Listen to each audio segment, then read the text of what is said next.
There. And we have a chest plate. So we just kind of toss that aside.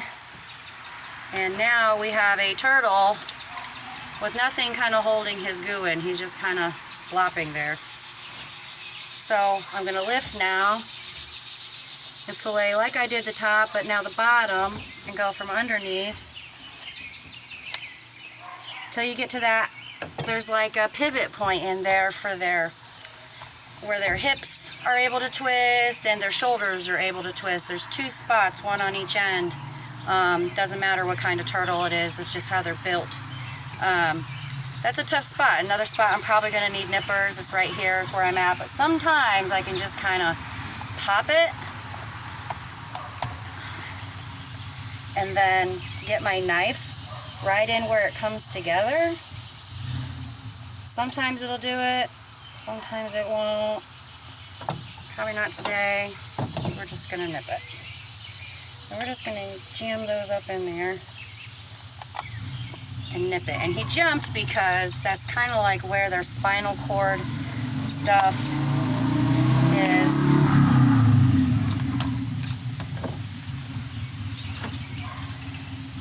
So it's just nerves, where all those nerves are connected there.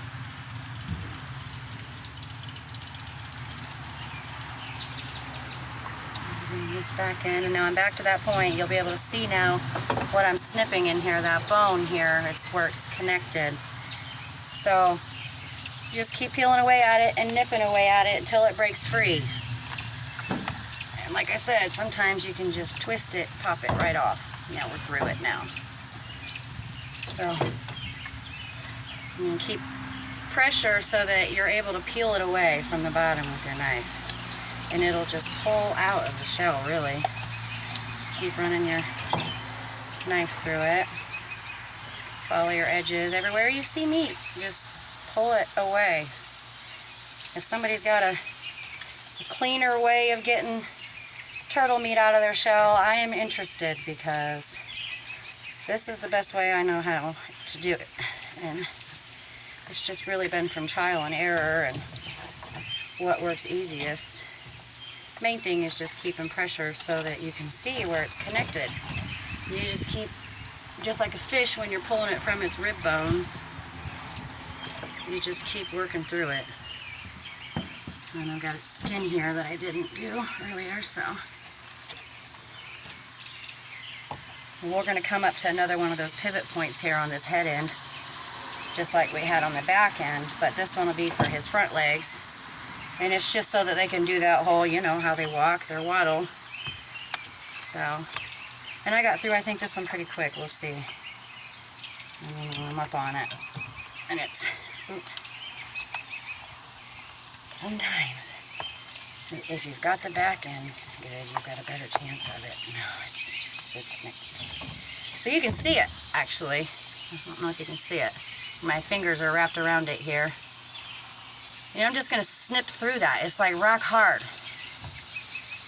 So, and he's going to jump again because it's nerves with spinal again. And I'm through it.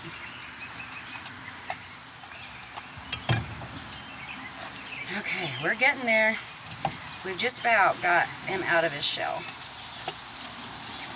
And it looks like this one's a female. She didn't have any eggs in her, goodness. They should have already laid their eggs by now. The turtles are in season, so. But she does have all of her ovaries, so I'm pretty sure it's female. And here we go. We've got a shell that's just left with its goo, and it's floppy. I don't know how you could preserve it. I'm sure some of you weirdos could probably do it, figure it out. When you figure it out, let me know, because I'm a weirdo too. But okay, now we're left with this mess.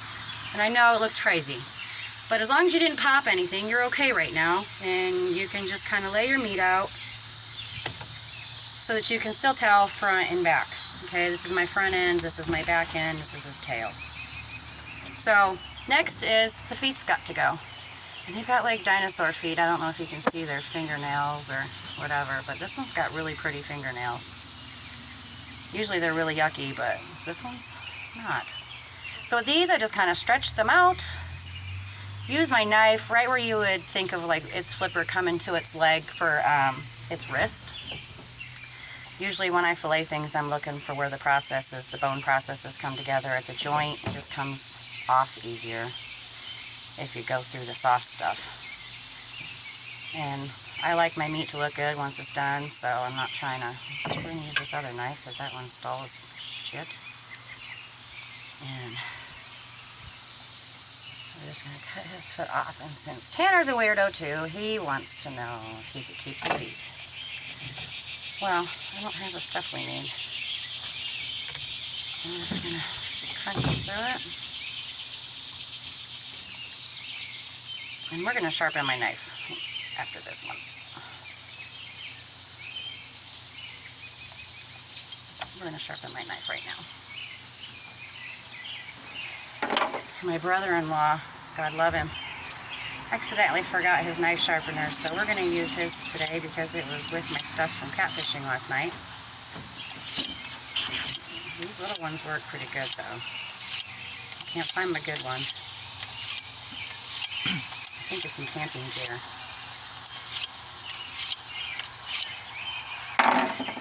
Let's try this again.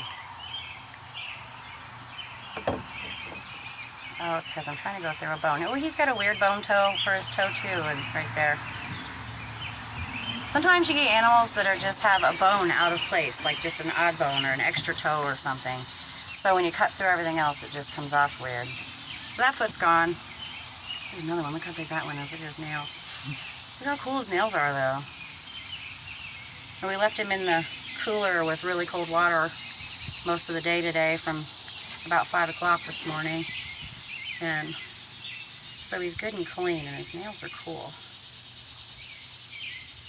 I'm just going all the way around that wrist to take his feet off.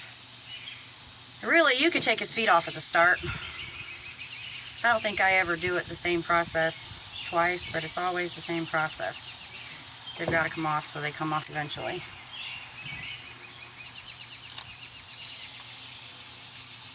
I'm telling you, these nippers is a good thing to have, whether it's turtles or squirrels. Okay, another foot. Same process.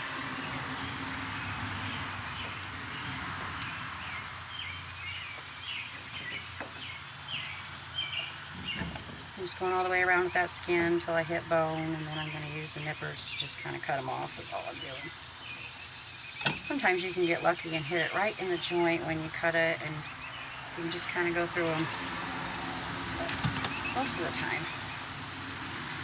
you've got to be a jerk about it. Another foot. And we don't want to go real far down on his leg either, because I'm going to show you when you get to the meat. The turtles have got 7 different types of meat in them. Not these. Not the soft one shells. It's all the same. No, it's not the same because this is red and white. Is it snappers? Mm-hmm. Well, I stand corrected.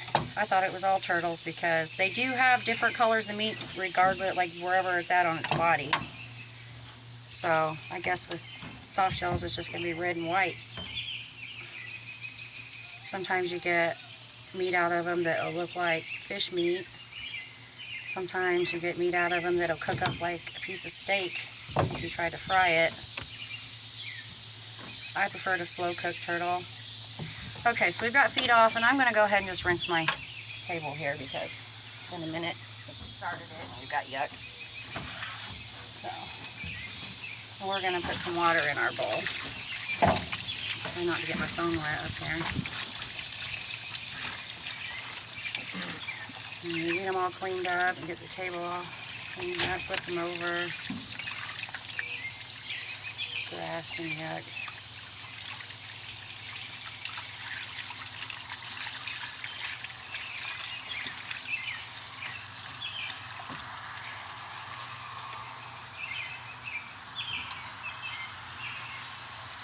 Try and get some of the skin off of them. Oh, I need to put water in my bowl too. Can you see his shoulders?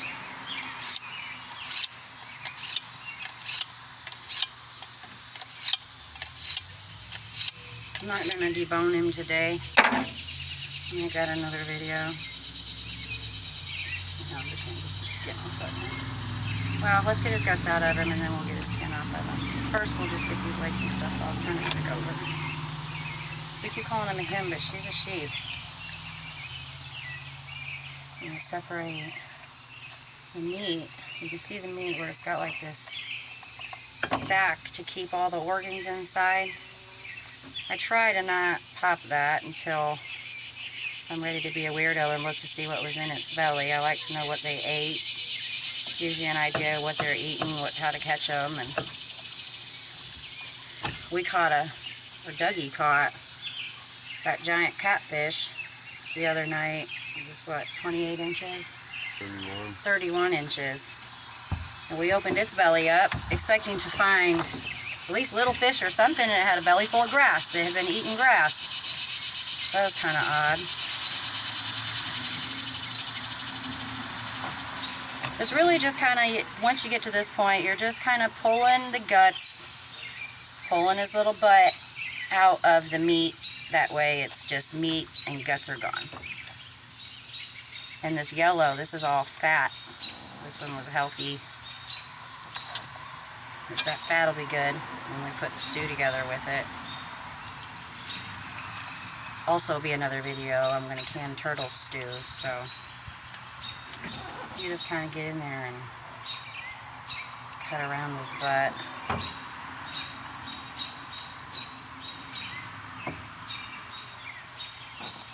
So that we can get these guts separated.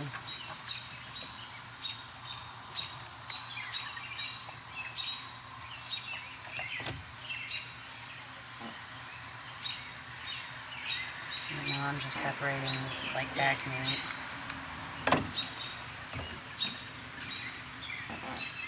This is where it just gets intricate. I know you guys can't really see very well what I'm doing, but I'm just trying to get the back from the front and leave a gut pile in the middle.